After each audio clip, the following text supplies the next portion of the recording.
Guys, I'm making a meswa, but I put okra and tomato and like this banana peppers. I cut it and I slice. So basically this is all from the garden.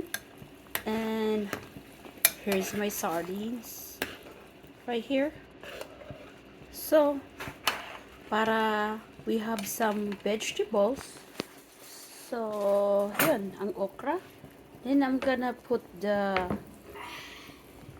spinach para may gulay din tayo, guys. So here you go.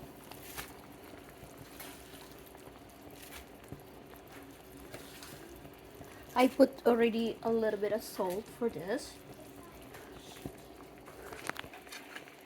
Yun na. Para may sabaw at may gulay at hindi na tayo kakain ng kanin dito. Kasi ma-carbs naman itong ating meswa. There's our meswa, guys. Kasi naablihan ko na baka mayabo ba. So, ato na ni siyang i-buo ang miswa, guys. Para kahirap man. Di maputol. I need the help, daddy.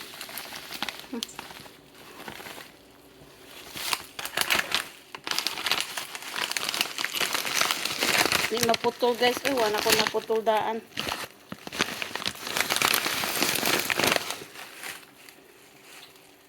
Okay, guys. So, andito na ang ating udong. Miswa. Ito, nagpilit man itong atong miswa. Oy, so, yan na, guys.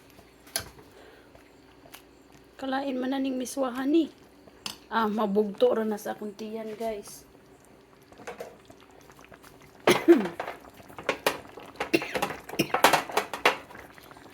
What pepper, giubo ko.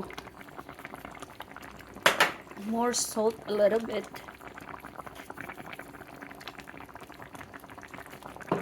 I-off na natin kasi malata na ang miswa. Oh, simple na pagkain, oh, pero nutritious. But ang tong miswa na to, nagpilit. But ito na, may sabaw na, guys.